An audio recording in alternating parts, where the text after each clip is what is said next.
Добрий ранок, Катерина Супрун, Олександр Чіс, 6 лютого, вівторок. Олександр Чіз, Чуш. всім привіт. Чуш, так. Олександр Чіз, Олександр, не міліті чуш. Всім привіт.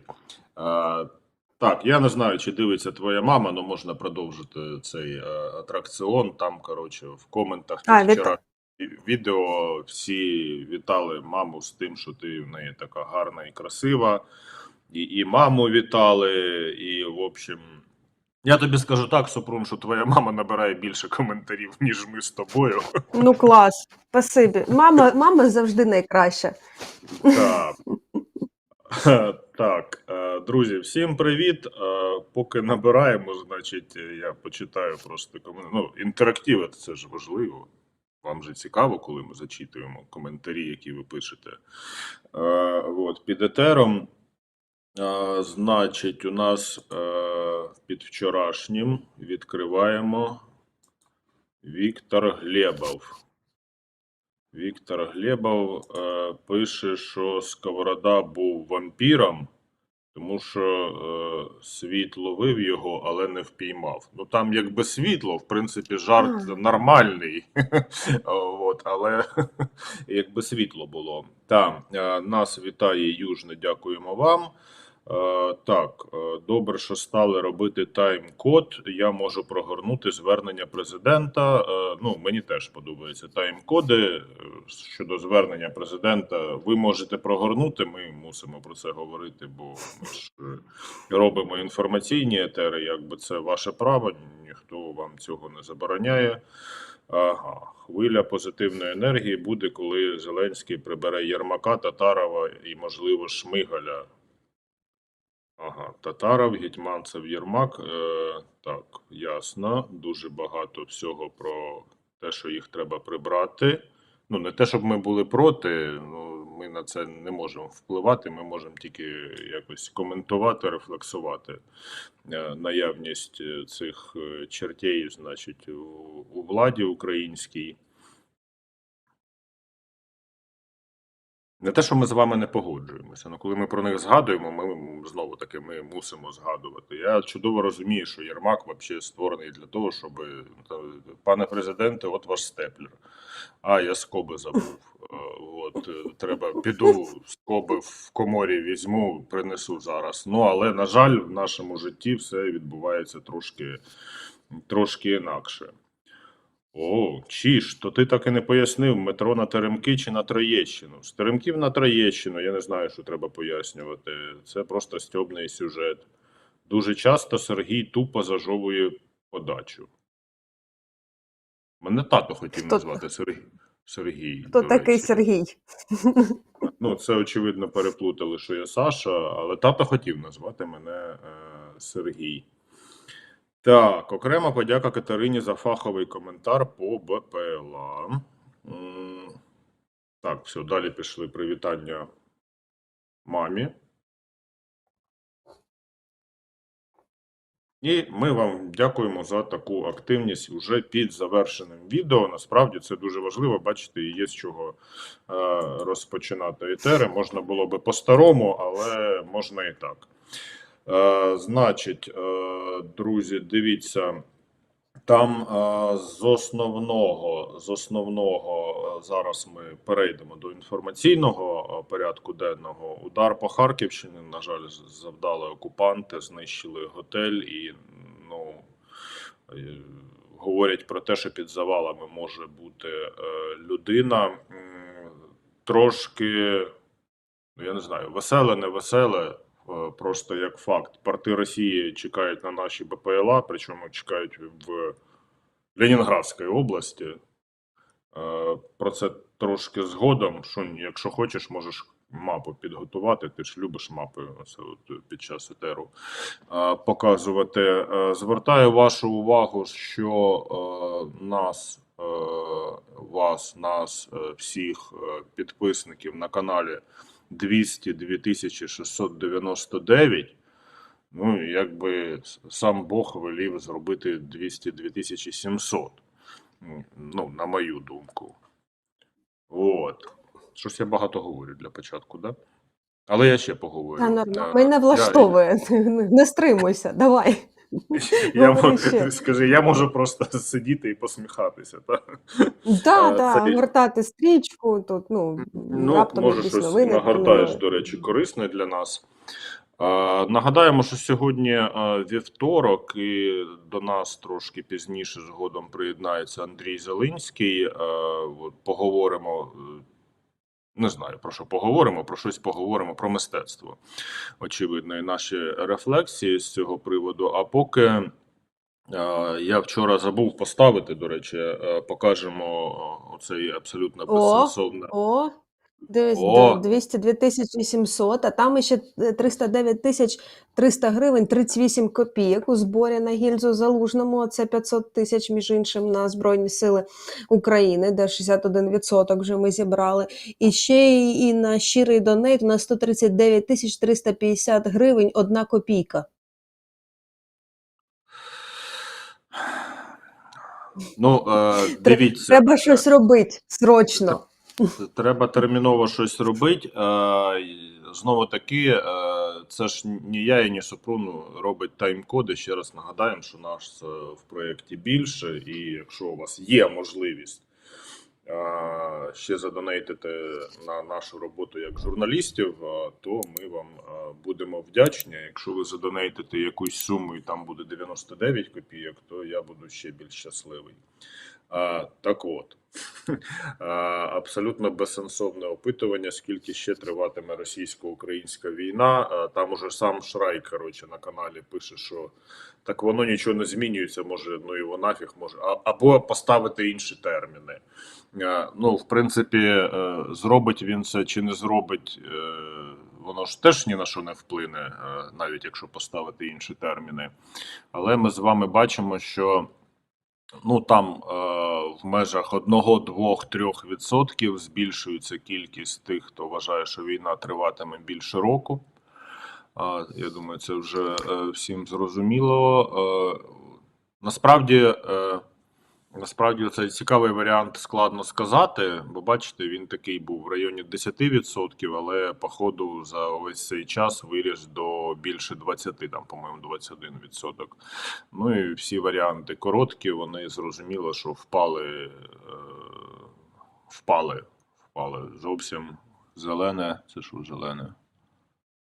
До року. До року. Ну, це ви люди оптимісти, звісно, я так скажу. Ні, я взагалі тільки за. Більше того, за, щоб вона закінчилася там 7 лютого 2024 року, але, на жаль, це трошки фантастика. От. Що, походу, по-моєму, я всю свою промову, яку запланував, закінчив. Щось вона розтягнулася на 10 хвилин. Тепер до інформації.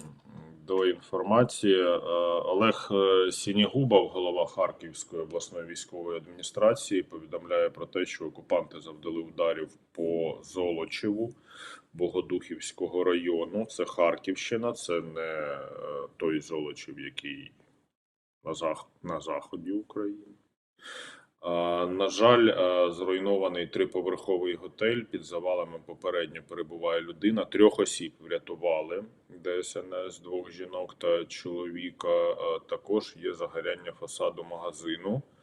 Ну і наразі це сталося вночі. Триває ліквідація наслідків ударів. Є фотографії з місця удару. Зараз я перешлю в чат, щоб швидше просто скачати. Олег Сінігубов їх опублікував, це ніякі не секретні дані. Інформацію ти по Золочеву оголосив, а загалом артилерійських та мінометних обстрілів зазнали близько 20 населених пунктів Харківщини, Ветеринарне, Нестерне, Комісарове, Дворічна, Синьківка, Петропавлівка, Іванівка, Берестове. Авіаударів завдали по Синьківці, Іванівці, Степовій, Новоселівці, Берестовому. Значить, в Злочеві це були ракети С-300, і було зруйновано Золочеві. С-300 зруйновано 3-поверховий готель, загинув 2-місячний хлопчик, отримали поранення 3 жінки, госпіталізовані до медичної установи. Крім того, пошкоджено 7 приватних будинків, 19 об'єктів цивільної інфраструктури, магазин, кафе, кіоски, 2 адмінприміщення, щонайменше 5 цивільних авто. Якщо десь повторюся, то це тому, що я просто зачитала саме повідомлення повністю, що так не відсортую швидко. Ну так, воно Що вже просто прозвучало, що ні. о 8:02, буквально 8 хвилин тому, тому інформація може повторюватись. Блін, 2-місячний хлопчик – це... Ой, ще одна жертва країни-агресора. Ну, невеселі новини з Харківщини, давайте так. Так. Так само, як вчора були невеселі новини з Херсону. Ще раз говоримо, що якщо у вас є можливість донести до людей те, що треба евакуйовуватися з прифронтових територій, то робіть це. Тому що вчора от у нас був ранковий етер, він закінчився, а потім був обстріл Херсона. Я ще навіть звернув увагу, що то буквально там за півгодини після завершення. І що нам Херсонська обласна військова адміністрація, та що там, воно було і в відеодайджесті, але ти можеш просто фончиком показати. Херсонська обласна військова адміністрація говорить про те, що був обстріл, було влучання в автомобіль, ви його бачите на екрані. На жаль, врятувати водія та пасажира не вдалося. Загалом російський обстріл тільки вчора забрав життя 4 місцевих мешканців. Ще одна людина травмована. Це Ігор Клименко нам говорить, очільник Міністерства внутрішніх справ України. Херсон під обстрілами щодня, тому от такі речі відбуваються. Так. Але, знаєте, є добра новина, насправді, з Херсона. Вчора, після обіду, вже Олександр Прокудін повідомив, що змогли ще двох дітей повернути на підконтрольну Україні територію. Це дівчата 15 і 16 років. Їхні родини співпрацювали з цією компанією Save Ukraine. Завдяки змогли тимчасово виїхати з тимчасово окупованої частини Херсонщини. Зараз і діти, і дорослі в безпеці, їм надають необхідну допомогу. Нагадаю, що є сайт Save Ukraine, там є телефони волонтерів, як з ними зв'язатися для того, щоб можна було організувати цю евакуацію. Дивилася сюжет великий про хлопчика з Херсона, в якого батьки глухонімі, і в його окупанти під час окупації насильно вивезли в Крим, але він підліток такий вже старший. Він знайшов інформацію про цей сайт, написав туди, зв'язався, і його знайшли, і, власне, допомогли виїхати. От він на екрані, цей сайт, написав туди, з ним зв'язалася, і хлопчик вдома з батьками. І тобто там допомогли оформити ще і всі необхідні документи, щоб його зустріли на адмінкордоні з окупованим, десь, тому що батьки навіть не могли би приїхати забрати його, умовно кажучи, бо вони б на кордоні нічого не могли пояснити. Але вдалося це все організувати, і він вдома. Це однозначно хороша новина, тому що всіх своїх треба забирати. Так, друзі, будьте активними в чаті, не тільки під завершеним відео, а і прямо онлайн, так би мовити. 309-400 гривень вже на гільзу Залужного. Там пані Ірена зробила правильне діло. Пишіть географію, звідки ви нас дивитеся. Франківськ, Донкастер традиційно, Тернопільщина, Львів, Вінниця. Так, а де наша Японія? Гетеборг вітає, привіт, Швеція. Вітання з Риму. Там, до речі, оце угорська влада, це якась, я не знаю, це якась фантасмагорія О, і комедія. Юрійка, дякую. Да, дякуємо пану Юрію за донейт на нашу роботу. Там же ж вони знову ставлять палки в колеса Швеції, от, щоб не ухвалювати певні рішення, затягують все. Блін, вони реально, ну, знаєш, є такий вислів шаблонний, що історія повторюється двічі, спочатку як трагедія, а потім як фарс. Так от вся угорська влада виглядає як просто фарс, ну тільки, блін, з ним треба врахуватися, да? Тому що він є. Так.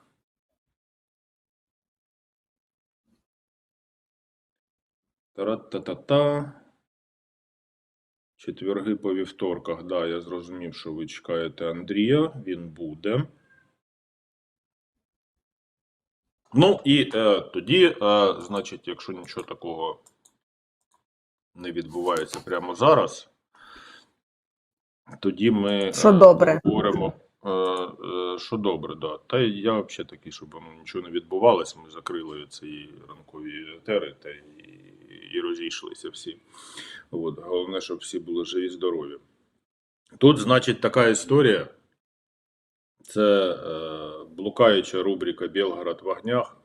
Город Губкин. Город Губкин подвергся атаке ВСУ с помощью БПЛА. Бачите, без помощи БПЛА ВСУ не може атакувати город Губкин. В результате его падения с последующей детонацией пострадавших нет. Хорошо. Различные повреждения выявлены на территории 4 частных жилых домовладений. Выбиты окна, посечены кровли, фасады и заборы. Подомовой обход, це домовой обходил, территории будет продолжен в светлое время суток. Так що такі страшні речі відбуваються в городі Губкін Білгородської області, що в принципі вже не дивина. Але мене цей постійно смішать Назви? Ну, по-перше, назви, да. Як там було? Колотілкіна в Брянській області, чи як? Не знаю, вот это все Теткино, Попова лежаче, что-то там, Попова стояче, теперь город Губкин пострадал. Так. Значить, є жорстка критика від місцевого телеграм-каналу, який називається Бледгород. Це Білгородський основний телеграм-канал. Ми вже вам показували, як вони намагаються робити укриття з бетонних блоків на зупинках громадського транспорту. И вот сами белгородцы возмущаются, друзья. Они возмущаются, пишут, что остановку на Мичуріна решили сразу укрепить и блоками, и мешками с песком. Але, як ви пам'ятаєте, ну, пісок же он сипеться. Вот. Ну да, він там. Да, правда, говорят они, высота ограждений из песка едва ли доходит до коленок пассажиров. И спрашивают, что же они будут защищать.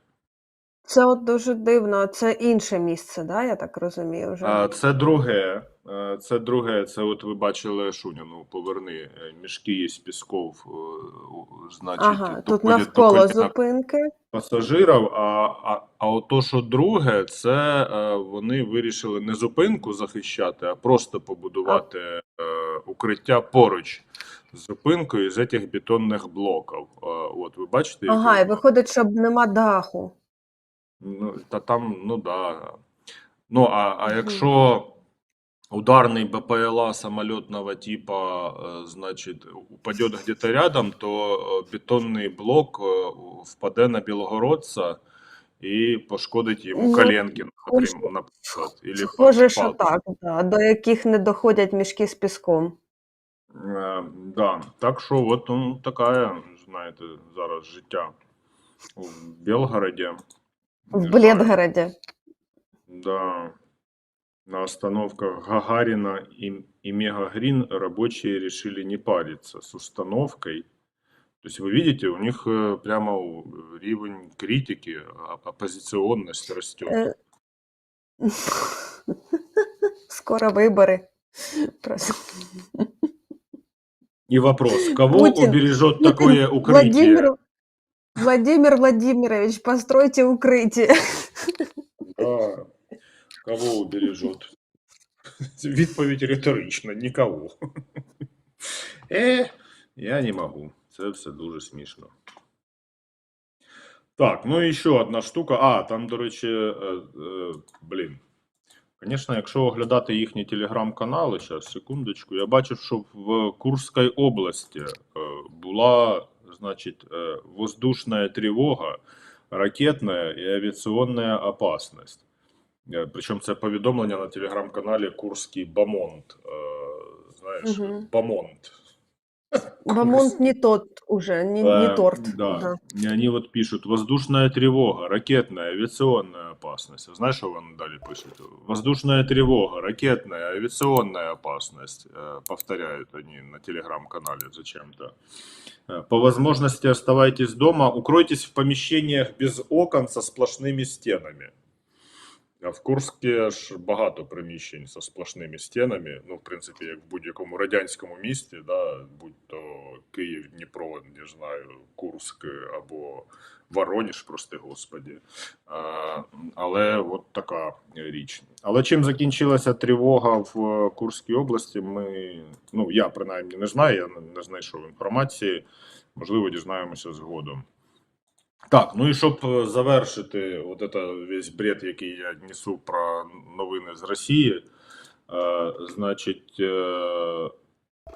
Центр національного спротиву нам повідомляє, що на Росії почалися побори на підприємствах для підтримки СВО.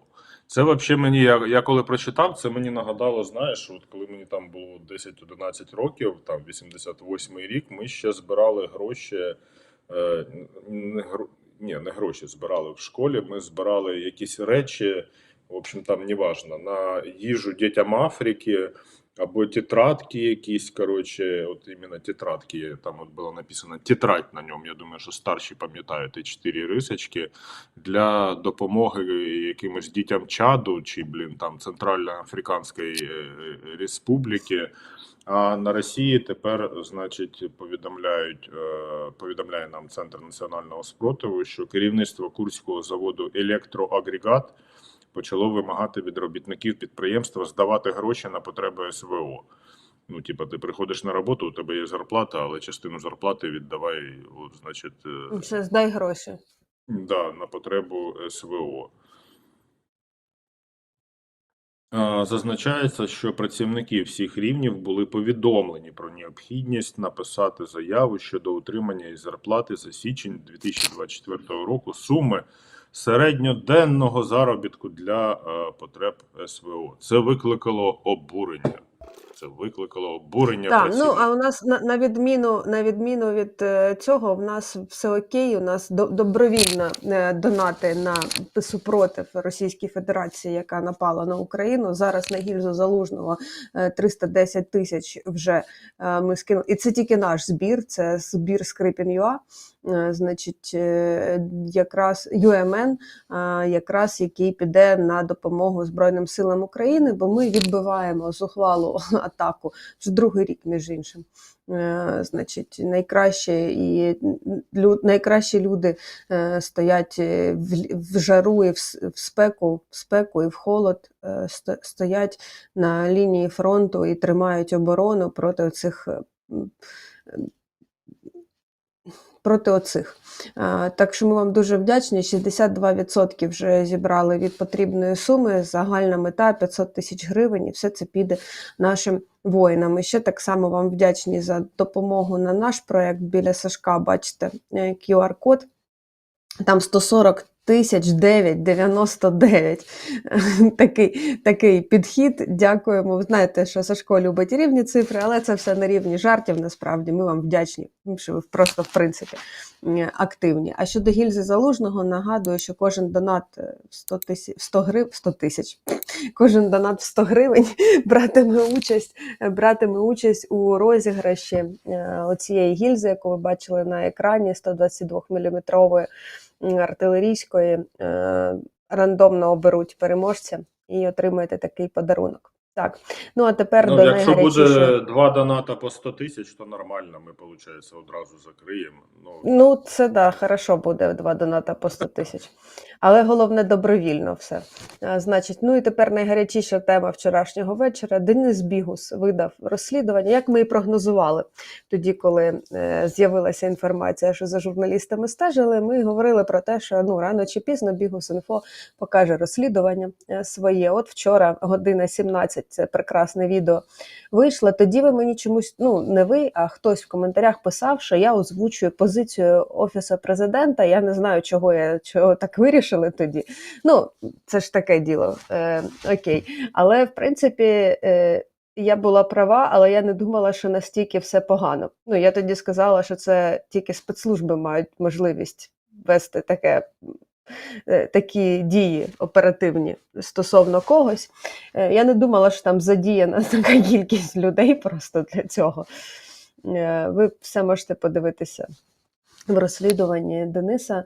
Воно прекрасне, взагалі у всій формі. Отам, от, де вони всі беруть каву, ці СБУшники, там є купа хороших кав'ярень. Я не знаю, чому саме ці, там ну, можна багато де смачну каву випити, але чогось вони саме цю обрали.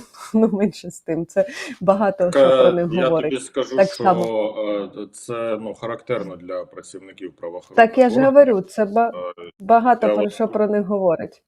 Ні, ну ми коли працювали там, наприклад, з поліцейськими, там коли запускалася патрульна поліція, то вони теж, я кажу, так підемте, вон там, ну там нормальна кава. Вони кажуть, ні, у нас тут свою. Та понятно, я кажу, це багато що про них говорить. Ну, то просто це ж треба знати, що для некиян це просто такий район, який просто в якому кав'ярень нормальних просто величезна кількість. Ну, менше з тим, це вже таке якісь деталі, не так важливо.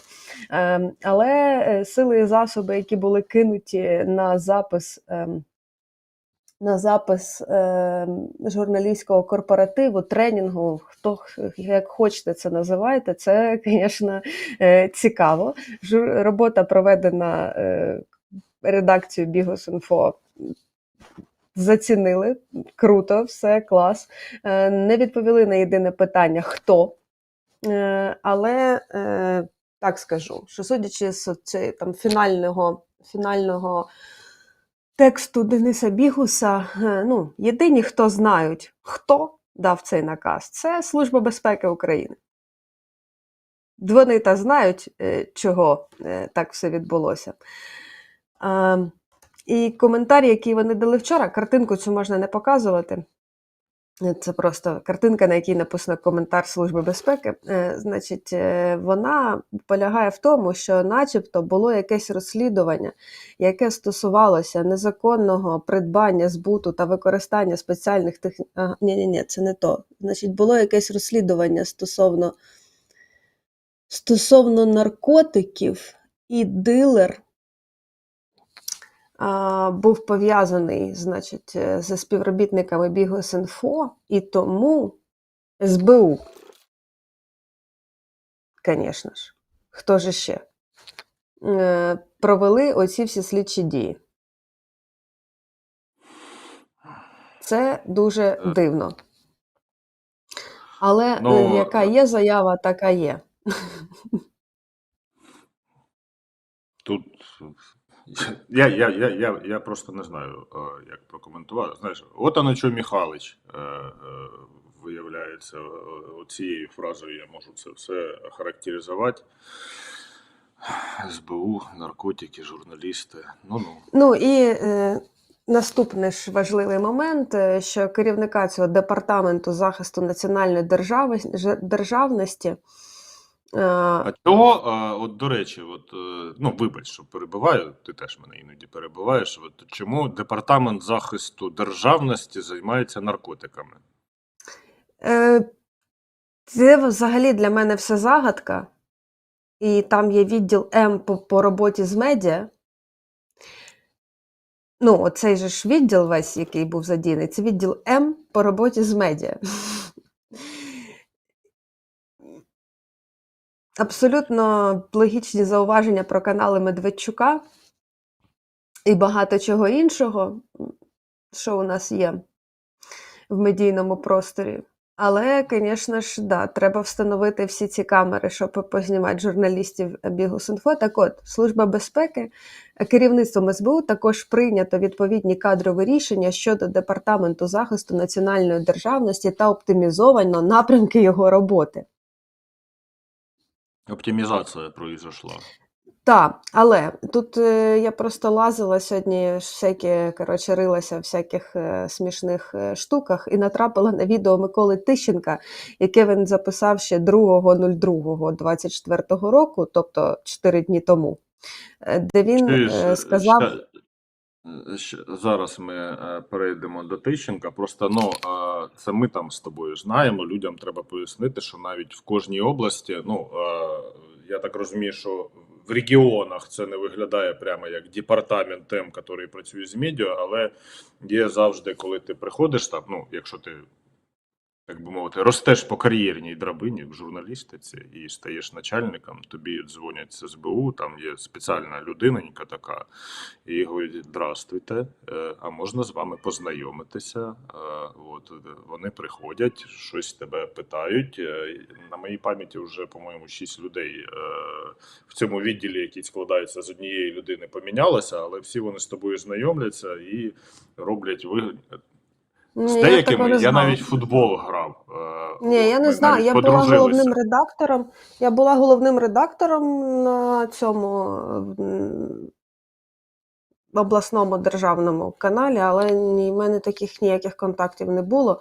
Але менше з тим. Микола Тищенко, я про те, я дооформлю свою думку, що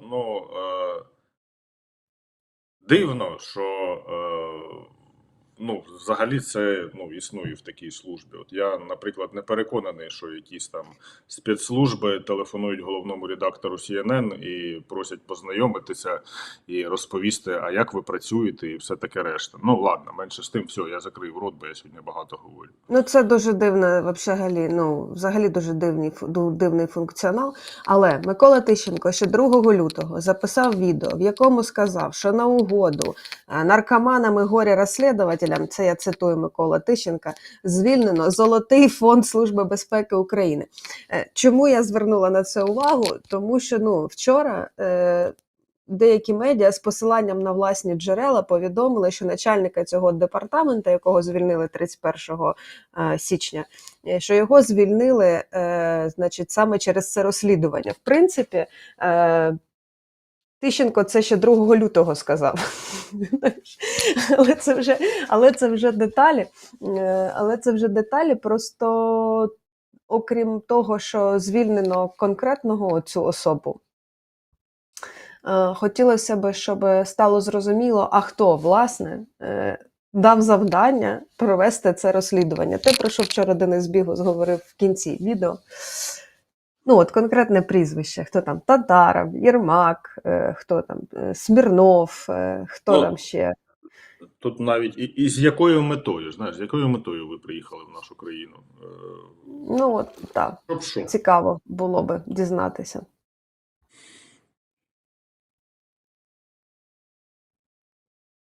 Розслідування подивіться, якщо ви ще не подивились, воно того варте. Але з іншого боку, знову ж таки, це якийсь конкретний один відділ, який зробив оце а Служба безпеки України, інші підрозділи працюють на фронті. Я не знаю, як це розділяти. Денис Бігус так само це на початку відео сказав, що він розділяє одне і інше. Тут, без цього гріха узагальнення. Але, Ну, слухай, насправді, навіть коли у нас, вибачте, я нагадаю просто, може хтось забув, у нас колись СБУ очолював при Януковичі російський генерал, Громадянин. Громадянин громадянин. Росії. І навіть в ті часи були співробітники СБУ, які були відомі, які робили речі, якими, в принципі, і має займатися Служба безпеки України. Їх тоді, правда, було небагато. В силу того, що керував службою, і всі оці елементи намагалися вичистити. І зараз, на жаль, нам здається, що війна, вона так робить чух, і всі, коротше, стали прямо от на захист. На жаль, є ті, хто є відділ там К, який займається контррозвідувальною там роботою. І згадайте, будь ласка, події в Харкові там в 2014 році, і скільки працівників працювало над виявленням російської агентури. А є, такі речі, які нормально не пояснюються, але Тому реформа Служби безпеки – це одна з вимог. Я, до речі, пам'ятаю 2 вересня 2019 року, круглий стіл, за яким сидить, значить, Зеленський, Стефанчук, тоді ще Гончарук, тоді ще, господи, як його, головою Верховної Ради Дмитро, молодий, Разумков, да, дякую. Іван Баканов, друг президента. І президент каже Баканову: даю завдання, законопроект про реформу СБУ. Баканова нема. Пошов чертей ловіть. Ну, менше з тим. Вечірнє звернення Зеленського. Бажаю здоров'я, дорогі українці, українки. Сьогодні робочий день у 3 наших регіонах: Дніпровщина, Кропивницький, область, Черкащина. Всюди серед головних питань зміцнення РЕБ, засобів радіоелектронної боротьби, посилення нашої ППУ. Кілька важливих доручень щодо цього є сьогодні. Дніпро. Було дуже приємно відвідати ліцей «Синергія», подякував вчителям, поговорив з учнями, ученицями. Важливий настрій нашого майбутнього, нашої держави. Кропивницький провів безпекову нараду щодо ситуації в області, і зміст наради був такий, що зачіпає ситуацію і в інших областях та в критичних галузях нашої економіки. Доручив главі уряду України провести окрему нараду саме щодо Кіровоградської області по усіх питаннях. Це і забезпечення якісного і стабільності водопостачання, роботи шахт, урановидобувних, захисту працівників. Доповідь за тиждень. Я вдячний усім в Кропивницькому та в області, хто забезпечує допомогу у будівництві фортифікацій у прифронтових областях, зокрема Запоріжжя. Обговорили економіку. Держава має підтримати відновлення українських виробництв. Черкаси взяв участь в регіональному засіданні Конгресу місцевих та регіональних влад. Головні питання, звичайно, про роботу і розвиток в регіоні. Були тут на засіданні перша віце-прем'єр-міністр та міністр аграрної політики. Брали участь в Конгресі представники обласного бізнесу. Це зараз один із топових пріоритетів нашої держави – дати максимум можливостей підприємцям працювати заради економічного зростання та створення робочих місць. Торік ми забезпечили основу для економічної стійкості України. Працює наш морський коридор. І вже експортовано більше 20 мільйонів тонн вантажів морем. Забезпечили захист енергетиці. І зиму цього року, опалювальний сезон, проходимо значно стабільніше, ніж було торік. Є домовленості із нашими партнерами щодо довготривалої підтримки України. Фінансові програми, які додають нашій державі впевненості. Минулий рік завершили із економічним зростанням більше 5%. І цей рік має зберігати динаміку. Потрібні прозорі, чисті, законні відносини між державними інституціями та бізнесом і роботу бізнесу у чистому, легальному полі, в білу та заради збереження та створення якнайбільшої кількості робочих місць. Стійкість нашої економіки, соціальна стійкість України – це елементи нашої державної стійкості у війні. Я вдячний усім, хто працює заради того, щоб Україна могла вистояти. Я вдячний кожному підприємцю, кожному розробнику, усім нашим людям, які створили Україні, зокрема, нову галузь дронів, і хто створює нову потужну українську РЕП. Усім нашим айтівцям, які стали оборонцями. Уряд підтримує цю роботу по максимуму. Я дякую усім, хто б'ється заради нашої держави і людей. І ще одне. Сьогодні зранку ми обговорили з прем'єр-міністром Денисом Шмигалем посилення політики героїв, політики ветеранів. Кроки, які вирішать наявні проблеми у цій сфері та додадуть впевненість нашим людям. Кроки перезавантаження. І не тільки в цьому напрямку. При всій повазі до пані міністра, це питання виключно менеджменту. Україні потрібні сила, свіжа енергія і достатнє лідерство в кожній сфері. Ми повинні перемогти у цій війні і зробити цього року максимум, тобто навіть більше, ніж можливо. Україна переможе. Слава нашому народу. Слава Україні. Ну і дуже дякую тобі, Черкащина. Трошечки я не зрозуміла, що зараз буде відбуватися, аж трошки страшно стало. Отак от послухаєш президента, і ми в одній країні живемо, подивишся розслідування Бігуса, і в іншій країні живемо. І отак от в цьому всьому треба тримати кукуху, а допомагає нам кукуху тримати прекрасно. Тому до нас долучається Андрій Зелінський, і те, що він після Зеленського, взагалі нічого не означає. Привіт. Та я вже звик. Добрий раночок усім. Добрий раночок. Ну і сьогодні буде не тільки прекрасне, якраз Сашко, ти ж сам вчора запропонував тему, а потім кажеш, що я не знаю, про що ми будемо розмовляти. Але погнали. По-перше, хочу знов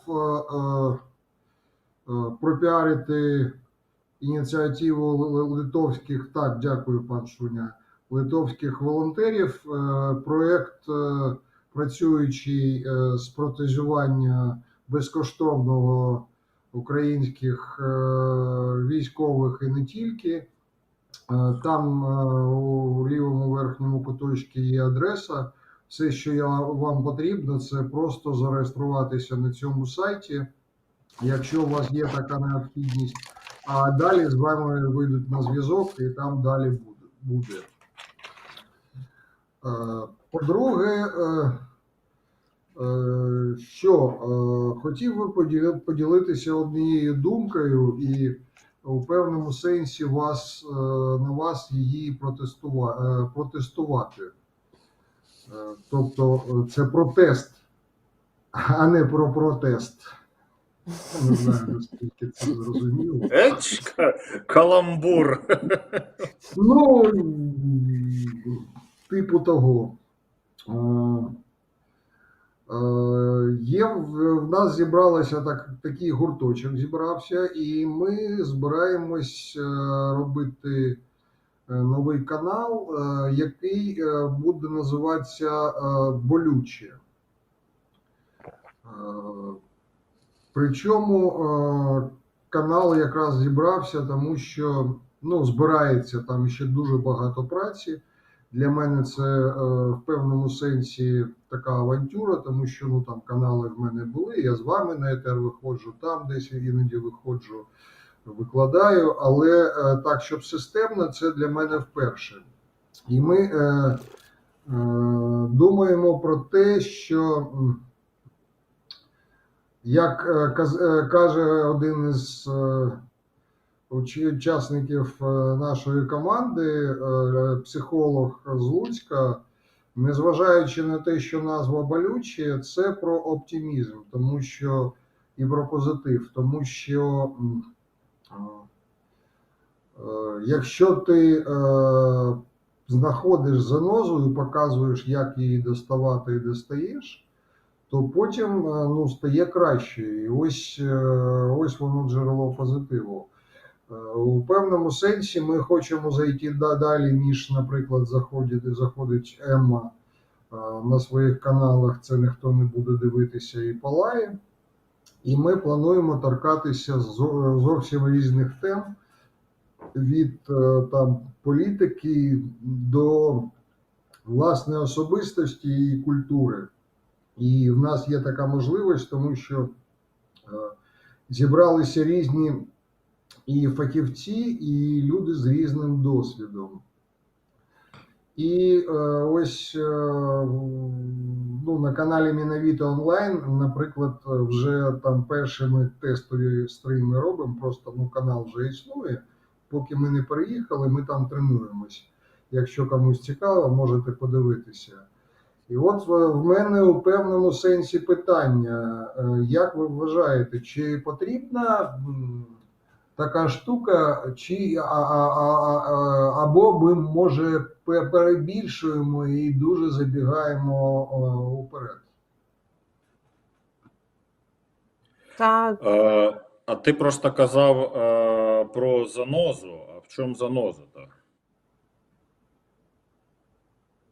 Вони різні бувають. Бувають політичні занози, бувають занози непорозуміння. Тобто нас надихає те, що ми для себе виявили, що, наприклад, такої певної межі між Західом та Східом України немає вже, нарешті, на щастя. Чи вона повільно зникає і майже зникла. Але я навіть базуючись на власному спілкуванні з Луцьком і Харковом, можу сказати, що це дуже різний досвід. І іноді це приводить, коли умовний харків'янин стикається з лучанином, то я зараз дуже умовно, я можу сказати там Мукачево, Херсон, Київ і так далі. Я маю на увазі, що Харків – це місто, яке знаходиться під постійними обстрілами, а Луцьк, наприклад, це місто, в яке майже не прилітає. І ми бачимо, і з Луцька теж от мій колега, скажімо так, по майбутньому каналу бачить, що це якось іноді не корелюється, і нам здається, і про це, наприклад, можна казати. Слухай, якщо я почну перелічувати теми, то ми можемо там і до кінця вашого етеру розмовляти, тому що ж ми ж не просто так зробили. Я просто намагався якось обрисувати і спитати, послухати фідбеки, бо чатик дуже розумний, аудиторія розумна, може в коментарях напишуть. ти сам сказав теми. Ти сам сказав теми, і це показник того, що треба робити. Да, і чатик дякую, дуже розумний. дякую. Варвара Крунучка пише: «Чіш, ви інколи говорите не те, що треба. Вам краще бути більш підготовленим. Інколи вас неможливо слухати. Чатик у нас нормальний, мені нравиться». Варвара, привіт! Але якщо говорити серйозно, ти сказав цю фразу. І насправді це теж цікава річ, за якою я особисто спостерігаю, там як людина з якимось історичним підґрунтям, освітою. Колись в 2014 році, коли сталася Революція Гідності, у нас друзі казали, знаєш, а де тепер, тоді ще не було модно говорити «Захід України», тоді говорили Західна Україна, а де тепер кордони Західної України? Там, та десь в районі Межової, там, Дніпропетровської області. Але так не було. На жаль, ці всі трагічні події, які сталися з лютого 22-го року, вони стерли дійсно ці всі грані між регіонами, і тепер ще, знаєте, порахувати так, хто зараз теж дуже узагальнено і утрировано, але порахувати, хто більший бандерівець, мешканець Північної Салтівки чи мешканець Бродів, там, умовно кажучи, це велике питання. І це цікава, до речі, річ, і, напевно, я зараз скажу слово націєтворення. Я просто не люблю цих пафосних вообще конструкцій, але тут, без цього не обійтися. Для націєтворення це дуже важливо, як на мене. І ще я, до речі, я дуже люблю подкаст «Культ», який робить Володимир Єрмоленко і Тетяна Агаркова. І вони роблять дуже, це багато в чому мій орієнтир на багато речей. І от я слухала вчора буквально розмову Володимира Єрмоленка з Вахтангом Кімбуладзе про комунізм. Здавалося б, що ще нам треба знати про комунізм? А в них є серія подкастів про комунізм, фашизм і нацизм. І здавалося б, невичерпні абсолютно, здавалося б, точніше, вичерпані теми, вже все зрозуміло, скільки можна, а можна і треба, відповідно, і завжди актуально. Тому, якщо говорити про нас, то нам про нас говорити доведеться ще дуже довго, тому що ми переживаємо такі трансформації всередині людей і всередині суспільства, громади, не знаю, якихось соціальних груп, прошарків, тобто це все на багатьох рівнях одночасно відбувається, і тому мені здається, що орієнтири потрібні будуть завжди, і зараз є можливість багатьом висловлювати свою думку і своє бачення, і це дозволяє побачити, наскільки ми різні і класні всі. Від Харкова до Луцька, від Києва до Херсона, і тут можна знову рандомно міста називати. Ще коротко, Андрій, і передаю слово тобі. Просто зараз ще є більше можливості висловлювати свою думку, завдяки цим технологіям, завдяки Ютубу, в якому ми сидимо. Правда, це несе і небезпеки. Давайте так, тому що дурість кожного, Катя згадувала про Миколу Тищенка, дурість кожного, вона вилізає назовні, але для розумних людей зараз набагато більше можливостей спілкуватися з аудиторією і говорити те, що вони хочуть сказати. Все, я мовчу. Тут навіть, знаєш, в мене, особисто в мене відчуття не хіба хочеш, а мусиш. Я ж, пам'ятаєте, декларував повернення до вас саме тому, що мені здалося, що відбуваються дійсно, теж не люблю пафосні слова, але саме це такі національна трансформація, і суспільство починає її усвідомлювати, і треба з цим якось працювати. Тобто я завжди наполягав на тому, що художник – це спостерігач, що він не лізе в соціальні процеси, а тільки їх фіксує, але ми живемо в такі критичні часи, що я змінюю свою думку, скажімо так. Потім ще хотів зазначити, що ти, Сашко, цілком я теж погоджуюсь, тому що я ще здається, 16-му чи 17-му році в мене була серія картин, умовно кажучи, на тему того, що Донбас чи це справжній Бандерштат. Принаймні, колись буде.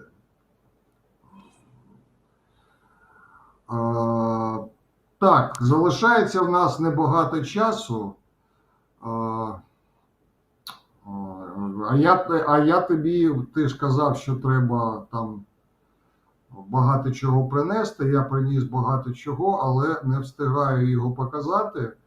Але хочеться, знаєте, такий несподіваний персональний привіт передати Алексу Джі, який писав в чаті сьогодні, що на кожного чебурашку знайдеться свій крокодил.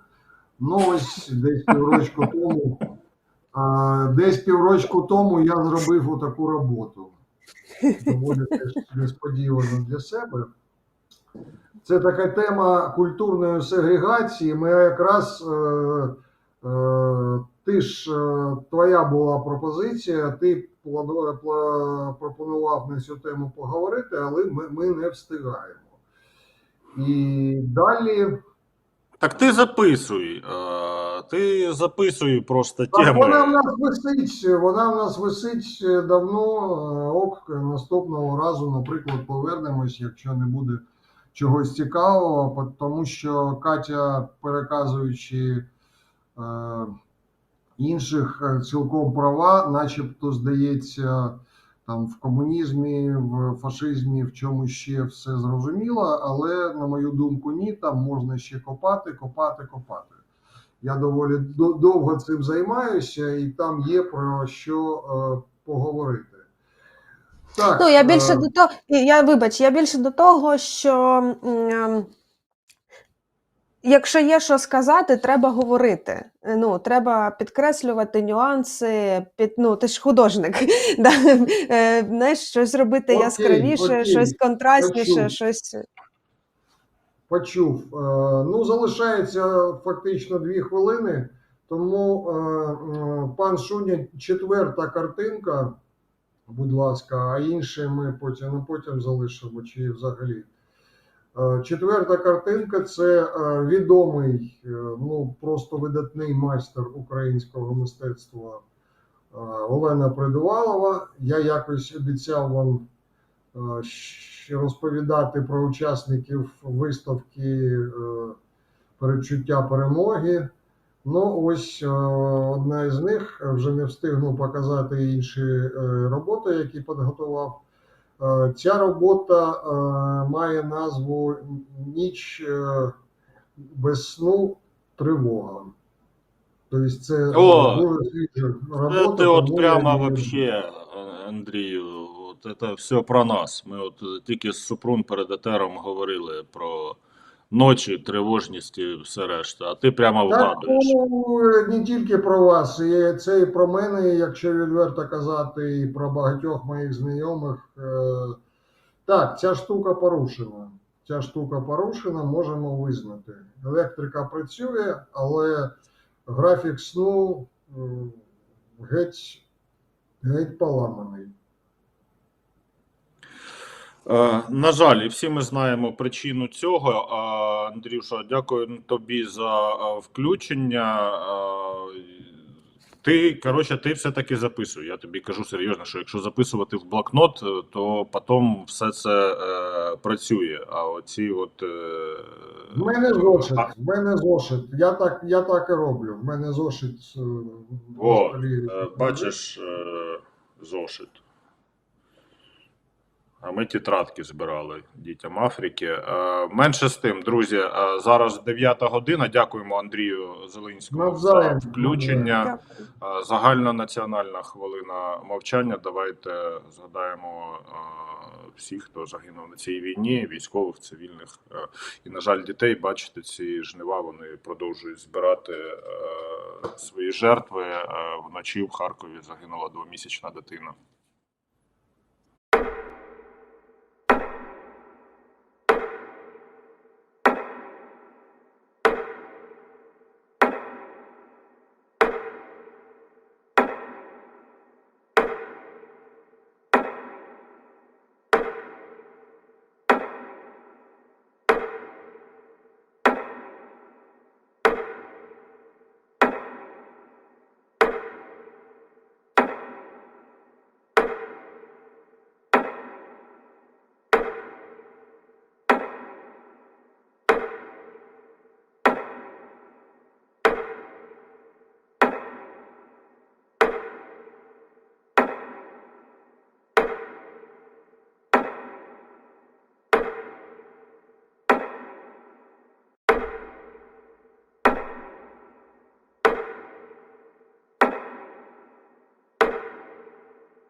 Ще одна річ, яку я хотів торкнутися. Пам'ятаєте, ми говорили про міністра оборони Нідерландів, який говорить, що країнам НАТО треба готуватися і переналаштовувати свої оборонні підприємства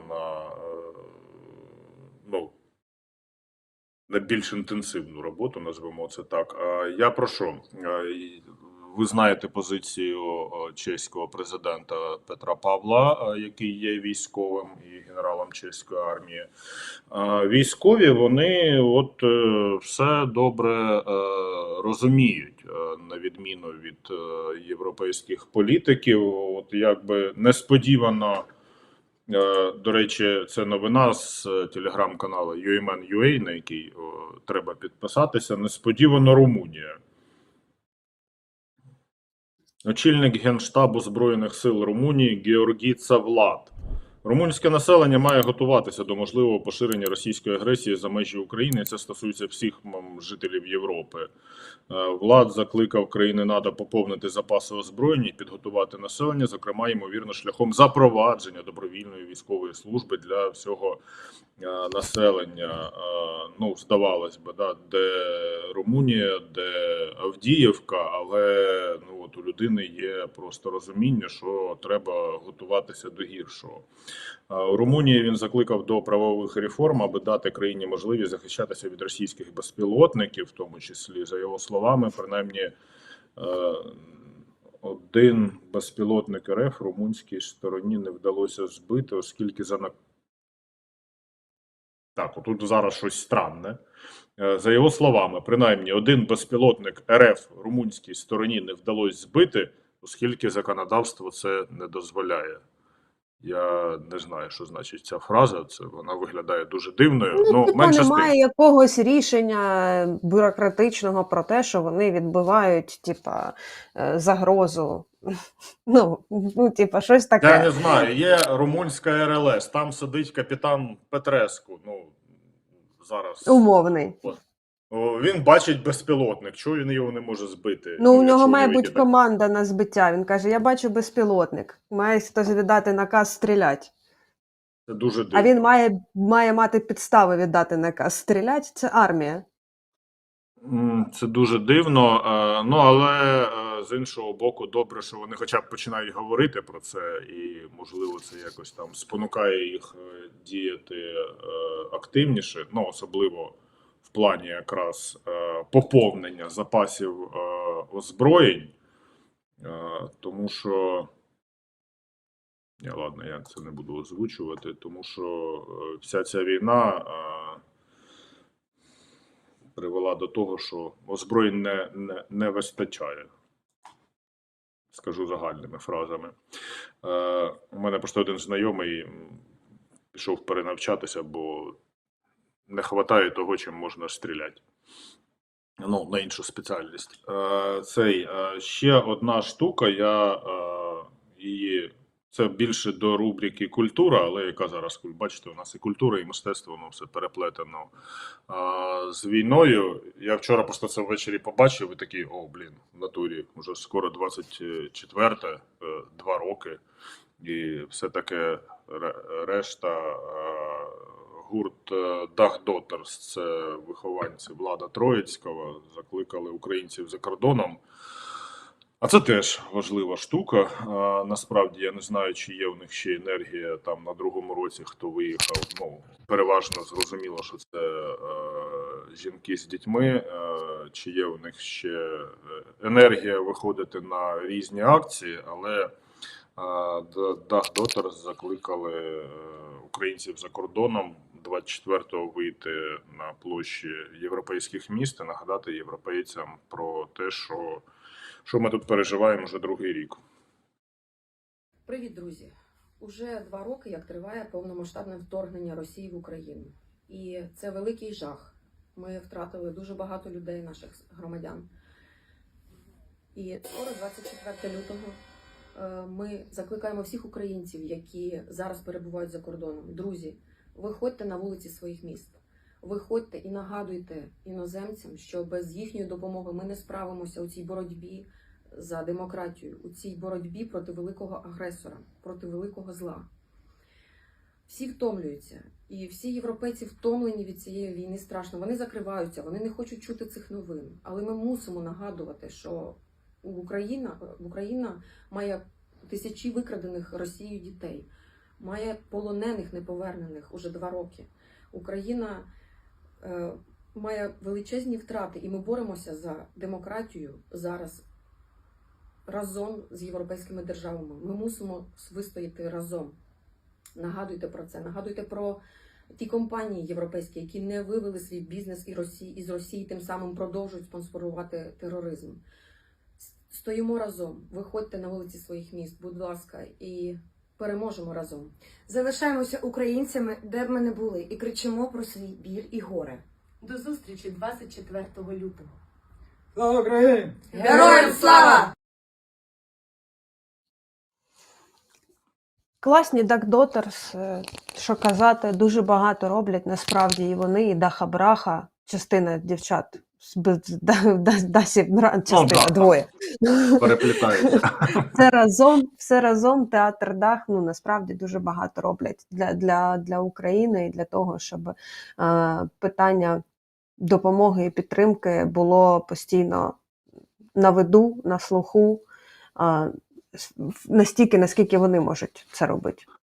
Але бачиш, як я геніально знайшов це, тому що я скажу чесно, я от до самого кінця їхні звернення не додивився, а там в кінці була фраза про те, що кричимо про свій біль, а Зеленський казав, що вони створюють канал болюче. І ну, насправді от воно все тепер переплітається. Це випадково трапилося, але насправді це говорить про те, що ми маємо проживати ті травми, які зробили завдяки країні-агресору, і проговорювати їх. Так, ще одна штука, друзі. Нагадаємо вам про те, що друзі у нас по всій країні, і вони є в Луцьку. І нагадаємо вам про нашу колаборацію з Порт Сіті, про яку краще розкажуть учасники нашого проєкту, ніж я. Бо я в Луцьку був давно. Аня, ми знову в Луцьку. Чому? Ми тут знову. Та тому, що в нас новий проєкт – їздити по різних областях України і показувати, як живуть спільноти, і брати інтерв'ю у різних цікавих людей. У кого ти цікавого брав інтерв'ю? Ми бачили виробництво дронів. Ми бачили мега здоровецький, просто найбільший музей сучасного українського мистецтва. І він в Луцьку. Так що і ще буде більше, що ми вам покажемо. Підписуйтесь на skripin.ua і ставте вподобайки, будьте з нами. Дякуємо. Дивіться! Сміються з мене, обігрівач купив, бо мені треба у Львові, щоб дубу нагріло щось. Вони з Глемом, я маю на увазі. Так а сенс тоді... Ми ж говоримо, сенсу нема, можливо. Масочку? Швидкоруч. Вже нічого не допоможе. Вже ні масочки, хіба... Треба сприймати себе таким, як ти є. Ух ти! Пес-патрон на пенсії. Це про мене вже. Це ексклюзивно. Тільки Пенсія в нас. це про мене, це близько до мене вже. Так, ну що, ти глянь, тут реально важко пройти, щоб нічого не купити. Знаєш, Богдан мене вчасно зупиняв. Пісюнчики продаються, скажімо так. Ну як я можу сосіскам не купити подарунок? Тобі, Бодя, не куплю. Тобі хай Аня купує. Все, вона купила, йдемо тепер. Луцьк завжди починається і закінчується в Порт-Сіті.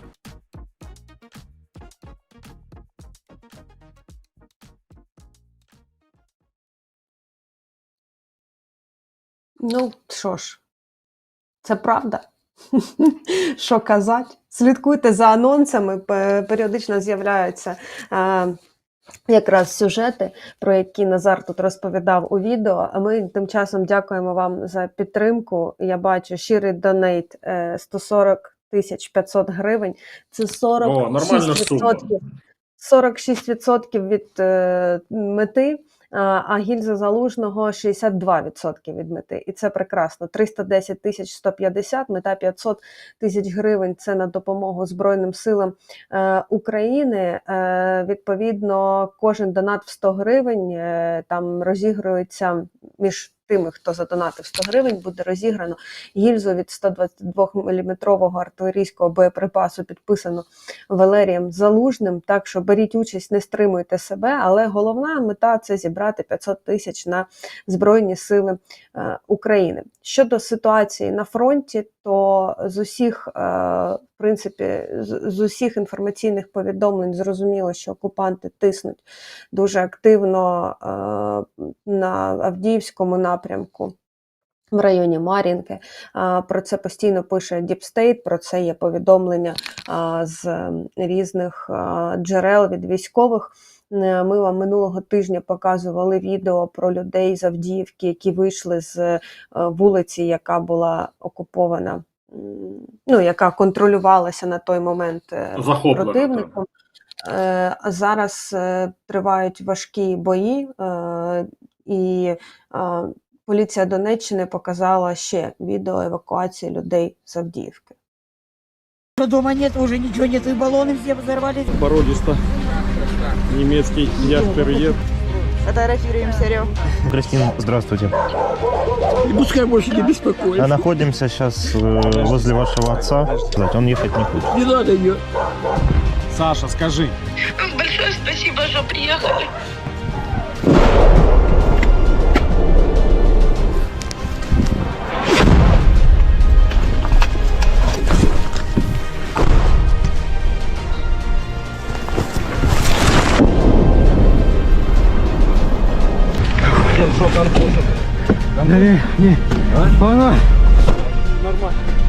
Белый Янгол, Авдеевка. Врачей никого нету, медсестр нету, вывезли.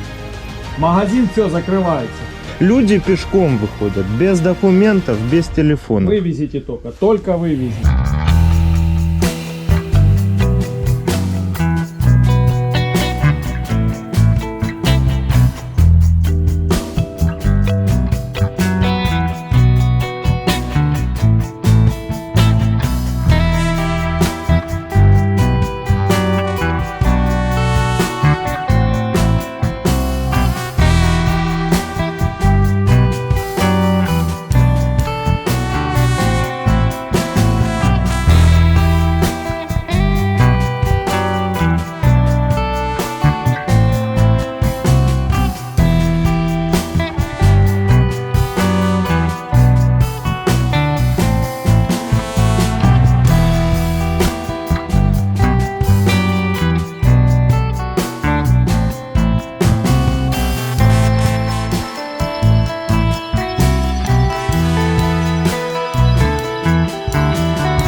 пусть выезжают, берут самое необходимое.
Будинку немає, я бомж, але виїжджати не буду. Але виїжджати це для мене взагалі, ну, знову ж таки, коментувати рішення людей, які в такому стані, в такому жаху перебувають, це взагалі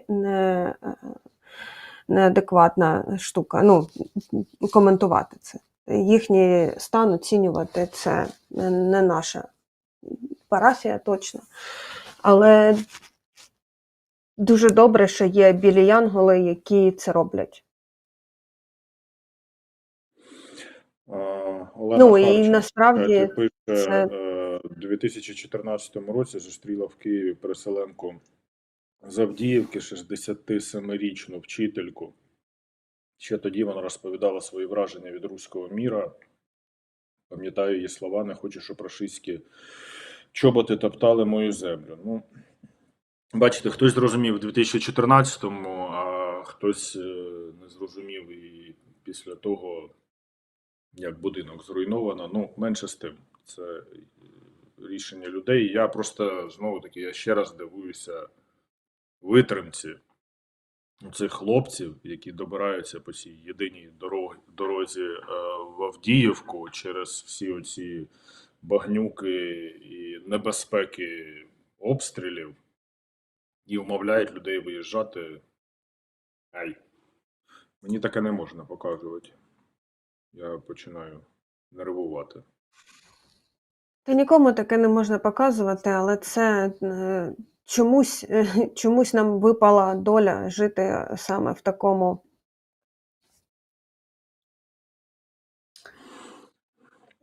Ну, не ми перші, з іншого боку. Ну, не ми перші, але просто, знаєш, одне це читати про це в книжках, а інше це бачити, який світ в тебе перед очима, і як це все страшно і цинічно часом, і часом несправедливо, але менше з тим. Сьогодні в Київ приїхав Джозеф Борель.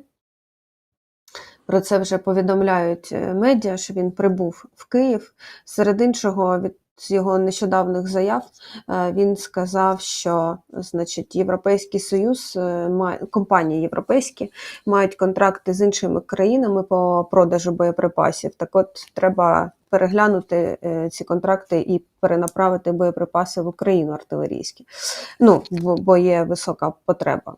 знову ж таки, це політична заява очільника, скажімо так, представника зовнішньополітичного відомства Європейського Союзу загалом.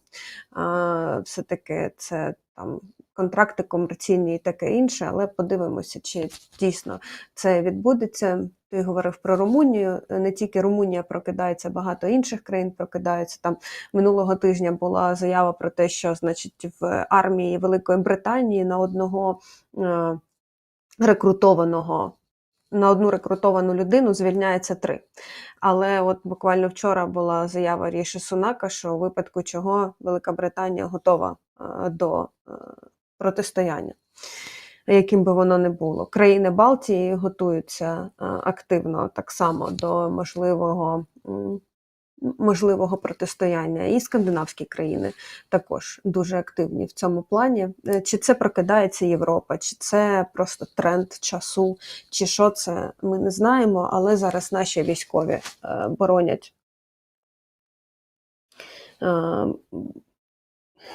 боронять від...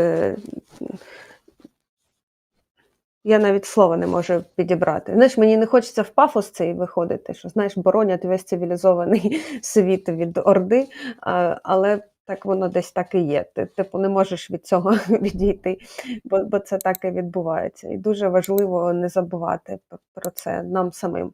Хто ми є і що ми робимо, донатити на Збройні Сили України, їх підтримувати. Тому що якщо не ми, то ніхто нам наше майбутнє не забезпечить. А наше майбутнє зараз вирішують Збройні Сили України. 310 250 гривень зараз на рахунку на збор в 500 тисяч гривень для Збройних Сил України. Головне – це зібрати 500 тисяч, але є також бонус, скажімо так, за кожен донат в 100 гривень розігрується 122-мм артилерійський боєприпас, гільза від боєприпасу з підписом Валерія Залужного. Все безпечно. Все безпечно, не переживайте, там немає нічого такого, що може стати неприємним сюрпризом у вас вдома. Буде потім розіграно цю гільзу. Між тими, хто донатив по 100 гривень, дякуємо вам, але головна мета – це зібрати 500 тисяч для Збройних Сил України. Ще раз повторюю, це надважлива ціль. І вдячні також тим, хто підтримує наш проєкт. 2 слова, закінчу.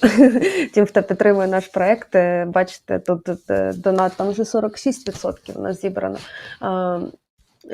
140 500, це значить, що ми вам не байдужі. І дуже приємно, що ви з нами. І Варвара. І Варвара. Що, куди ж без Варвари? Найпростіший шлях допомогти проєкту – це стати патроном на Патреоні. І якщо ви любите каву, то є інша платформа Buy Me a Coffee.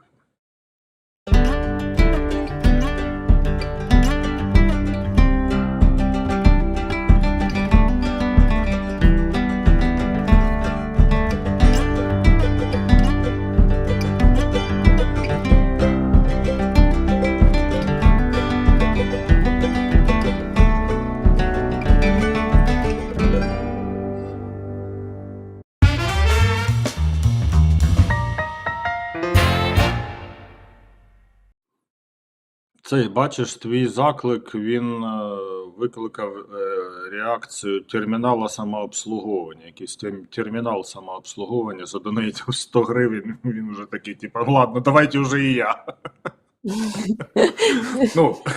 Це жарт, я розумію, що там різні способи оплати, по-різному воно там вилізає, але це було смішно. Термінал самообслуговування задонатив на ЗСУ. Так. Що ми про цю новину будемо говорити чи ні? Про Чарльза? Та будемо, чого ні. Чарльз в Букінгемському палаці повідомили, що в короля Чарльза III виявили рак. Він відкладе свої публічні обов'язки для того, щоб пройти лікування. Перед цим стало відомо, що його госпіталізували, але це була операція госпіталізація для лікування збільшеної простати, але виявлений в нього рак не пов'язаний з цим. Це щось інше. Це знову ж таки ще один меседж стосовно того, що треба слідкувати за своїм здоров'ям, бо неважливо, ви член королівської родини британської чи ні, але є хвороби, які просто треба тупо за собою слідкувати і все. І помічати будь-які зміни, які відбуваються в вашому звичному житті, тому що ніхто з нас не застрахований, особливо в такому рівні стресу. Перебуваючи. Це дам. Це дам. Так що тут такий меседж, ну, тут якби це старша людина, зрозуміло вже, що говорити, але куди без світської хроніки? Ну, по-перше, це ще раз нагадування, що за здоров'ям треба слідкувати і в мирні часи, а в такі, в які ми живемо, так тим більше. Не знаю, чи це нагадування вам допоможе, знаєте, подзвонити в лікарню і пройти огляд, але ну, я чудово розумію, як це працює, але от за останній рік мені прийшлося робити певні речі, яких я раніше не робив, скажу так. Ще одна штука, ще раз вам нагадуємо, що на проєкті працює більше людей, ніж ви бачите на екрані, і Шуня нервничає, він просто вообще говорить, так, а порти, а получилося, Шуня, так, що ми з Катєю проговорили про порти в Ленінградській області, які ввели надзвичайний стан перед етером, а під час етеру забули про це сказати. Так от, а в назві зазначили. Так от така штука, значить. Історія проста, як двері. У 4 портах Росії в Ленінградській області ввели, от, до речі, хвилинка урбаністики. От президент в вечірньому зверненні казав, я на Дніпровщині, Дніпровщина. Так зробіть так, щоб вона стала Дніпровщиною, а не Дніпропетровською. 300 голосів, ти ж знаєш, як це ну, робиться? Так назбирайте. А хто зараз буде заперечувати, що це треба зробити? Розумієш? От там, я придумав все. Так, спочатку порти Ленінградської області ввели режим підвищеної готовності. Значить, про це повідомляє Руської РІА Новості. Значить, Виборг, Висоцьк, Приморськ і Усть-Луга, чи Усть-Луга, я не знаю, як правильно, ввели на своїх територіях режим підвищеної готовності. Значить, до чого вони готуються? Готуються вони до ймовірності надзвичайної ситуації техногенного характеру від атак безпілотних літальних. Ні, ну взагалі було б неплохо, якби апарати всі для них були літальними. Але вони про тих, що літають, літальних апаратів. От така штука відбувається. Можете подивитися на мапу. От Шунякін її підготував, молодець. Де Україна, а де Ленінградська область з всіми цими своїми портами. А ми отут, а отам вони бояться наших безпілотників. І, не знаю, Катя може, звісно, більш інформаційно душніло розказати, що вони можуть робити. Ну, ти ж розказувала перед етером. Так що це аудіовізуальне спостереження, що вони можуть робити. Що будуть виділяти кошти на перекидання ППО в Ленінградську область, вивільняючи таким чином інші регіони від протиповітряної оборони, означає відкривати додаткові можливості для українських сил завдавати удари по іншим інфраструктурам. Ну, там всяке цікаво. Всяке різне, да? Так, ну що? Так що, давай розказуй, ти все там придумав. Я придумав, тільки ж це ж не все так просто, ти розумієш, коли ти щось придумаєш під час етеру. Я про урбаністику, прости господі. Шуня, кидаю тобі коротке відео з Харкова, там вже ми про вулицю Пушкінську говорили. Там іще сталося декілька перейменувань. Ну, це я до теми Дніпровщини. І що треба робити? Там просто в цьому відео, ну, я можу назвати, є моя подруга, я не знаю, де її вичепили випадково чи домовлялися з нею, але вона висловила ту думку, яку я висловлюю під час етерів, що, знаєте, як це не дивно звучить від мене, але бытие определяє сознання. І там якраз про те, да, це фраза Маркса, деякі речі у нього були, до речі, нормальними, не всі. Але це про те, що географія важлива і назви важливі. Ну, це не своєчасно зовсім, тому що в нас зараз іде війна, особливо Харків, який обстрілюється кожен день, 2 роки безперервно, коли наша область Харківська зовсім зруйнована, а ми будемо зараз вулиці перейменувати. Зараз Ролана вулиця. Не він же ж на нас пішов війною. Коли ти прокладаєш маршрут, скажімо, з Курбаса на Багалія через Алчевських, це не просто подорож по місту, це подорож по нашій історії, це подорож, яка дає відповідь на питання, що це місто хотіло, як воно боролося, як воно бореться зараз, як воно буде боротися завтра. Слухай, я про це постійно говорю, бо в Києві я живу на Липківського, яка переходить в гетьмана Павла Скоропадського і виходить на площу українських героїв, ще і є перехрестя з вулицею Чекаленка. Ну, і це зовсім інша порівняно з тим, що було відчуття себе в просторі. Ну так, да, це те, про що я, в принципі, вже говорив, коли ти йдеш по Карла Ліпніхта, виходиш на Карла Маркса і заходиш на площу Леніна з пам'ятником Леніна, то це ж тебе і формує інакше. Я вже розповідав історію про цю стажерку якусь там ще на Громадському ми працювали. Я кажу, ми розташовані на площі Героїв Майдану, ну там, де Ленін стояв. Вона каже, який Ленін? Я кажу, так, стоп, тобі скільки років? Каже, 17, а ти в Дніпрі була? Не була. Я говорю, о, а от і хорошо, а от і прекрасно. Вот. Тому що коли цього всього говна нету, то якби і добре. Це були коментарі харків'ян про вулицю Ромена Ролана. Хто не знає, це французький такий діяч, письменник, там, мистецтвознавець, але він був прихильником Радянського Союзу. Ну, в принципі, от там от Франція і Іспанія, у них багато чому. Я не знаю, чому це так склалося історично. Багато було прихильників і в Іспанії, і досі там, якщо ви пам'ятаєте, як нашого Зазулю з Дніпра хейтерили фанати того футбольного клубу, забув назву, в якому у них багато лівацтва. Можливо. Ні, не Севілія?